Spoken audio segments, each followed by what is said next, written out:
On my YouTube community tab, I'm going to be running a video game awards style poll series for people to vote for what their favorite English visual novel releases in 2023 were. However, in this video, I'm going to talk about my personal favorite visual novels I've read in 2023, though just keep in mind these will include visual novels that were released before 2023, aka these will be ones I personally read during the last 12 months, regardless of when it released in English. I'm going to base the categories on a meme template that I saw from a year ago, but just editing a couple of spots. The first category I'm going to be talking about is my biggest surprise of the year, which for me is definitely Criminal Border First Offence. Despite the fact that this was developed by Purplesoft, one of my top 10 favorite visual novel developers now, the series has a few things going against it. For one, this is an episodic series which I'm generally not into, as it's written by the same writer who wrote Kimagure Temptation and 9-9, both of which I tried but couldn't finish, and Criminal Border also had an art style which, while it looked good, looked like it belonged to some random hentai with how big some of the main girls' boobs are. However, I figured since it at least had the potential to be something interesting and dark, I just embraced myself and just bit the bullet on a whim. Little did I know, this would be one of the most engaging and well-paced psychological thrillers I've seen in the visual novel medium to date. The whole digital drug causing uncontrollable horniness temporarily is the perfect weirdness for an eroge visual novel plot.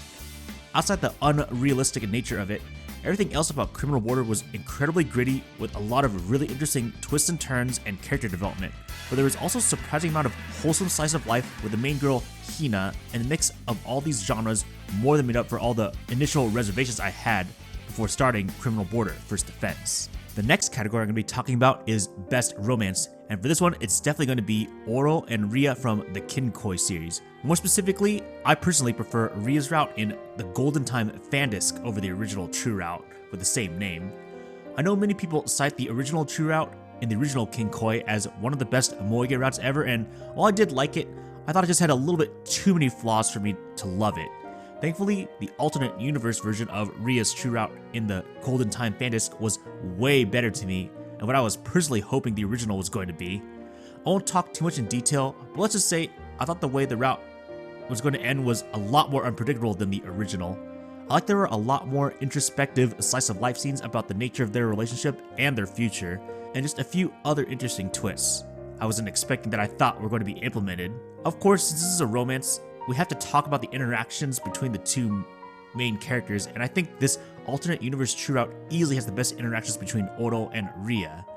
At this point, you already know all the past reveals they have from their childhood, so this route is just more about them having proper romantic chemistry instead of having a Nakige route that didn't go as hard as I would have liked. The next category I'm going to be talking about is Best Art Direction, and for me, the winner for that is Full Kiss S.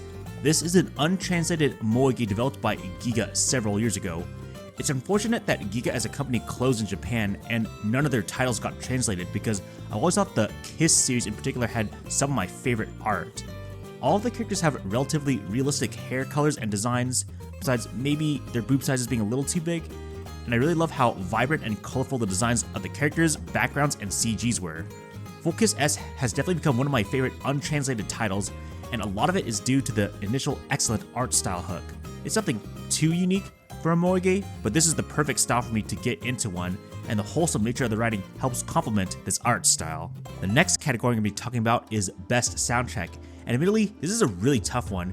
However, considering that the other title considered is going to be winning basically most of the other categories going forward, I figured I'd go with this option in Kunado Chronicles.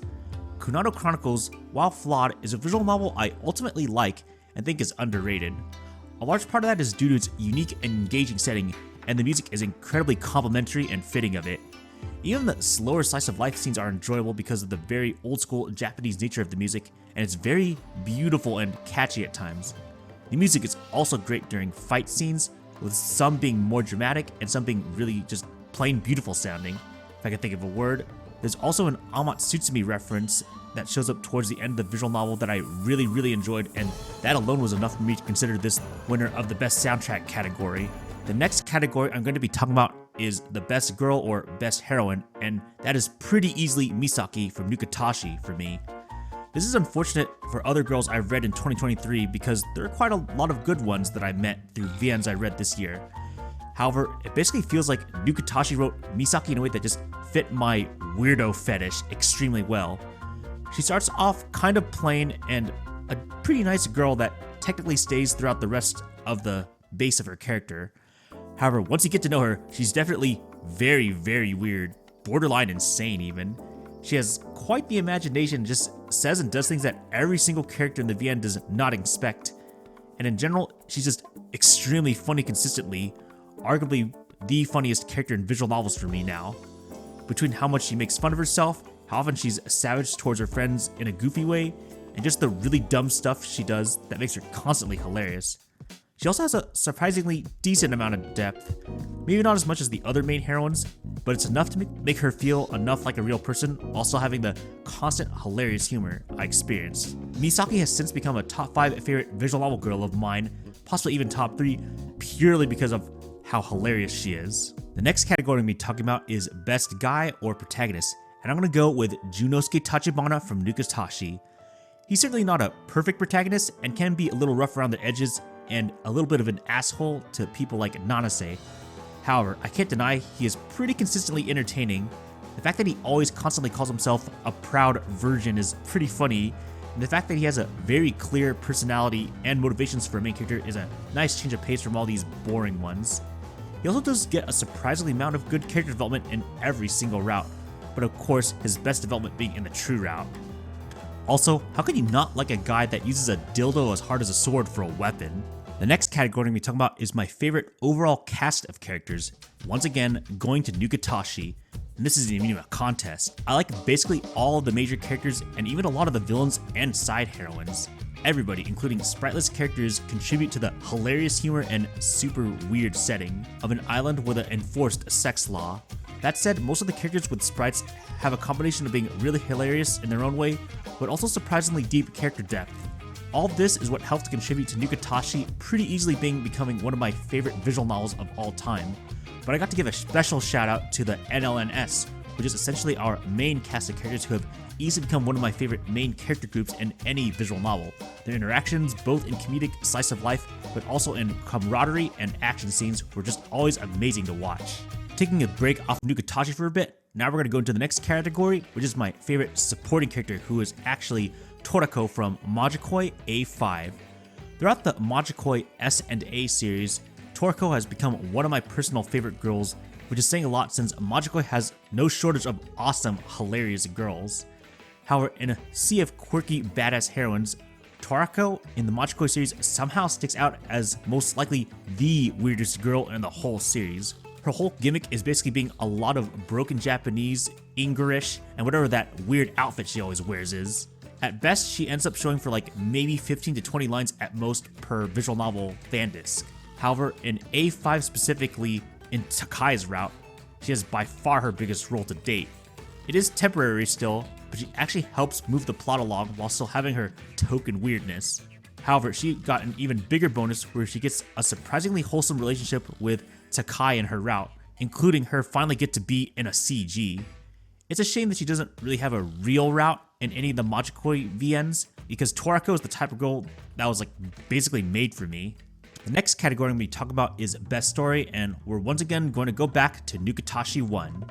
This visual novel is just excellently paced from start to finish, having a really weird, unique setting on an island where sex is heavily enforced everywhere, and the main character and his main group of friends have to do their best to avoid having public sex.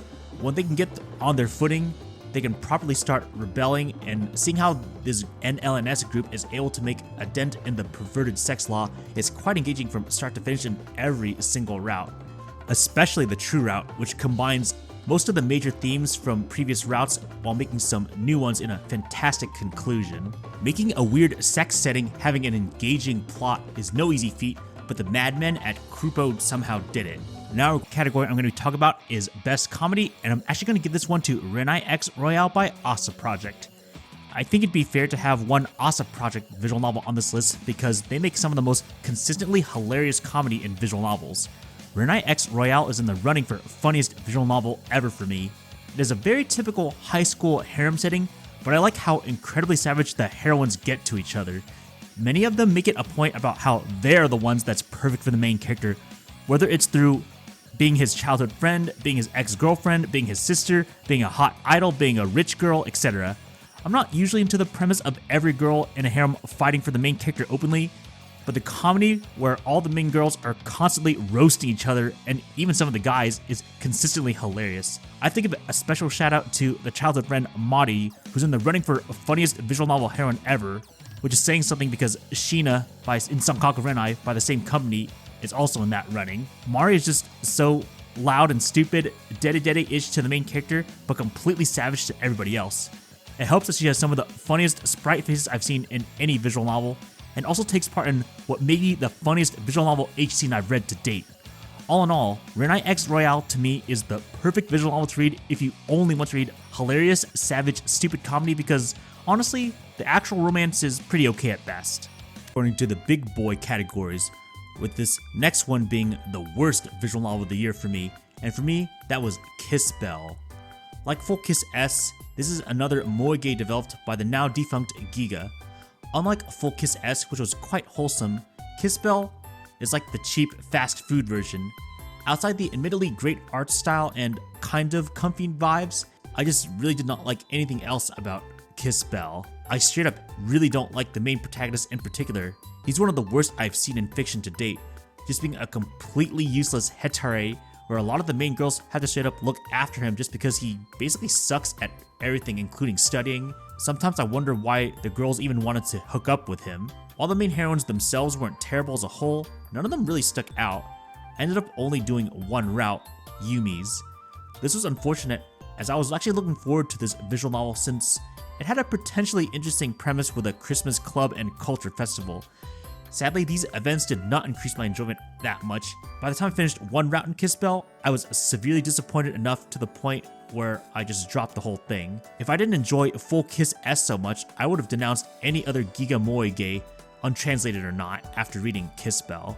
If you were hoping to see a translated visual novel for worst visual novel of the year, and don't mind that I didn't complete a single heroine route, then my actual worst visual novel this year was pretty easily Cafe Stella and the Reaper's Butterflies.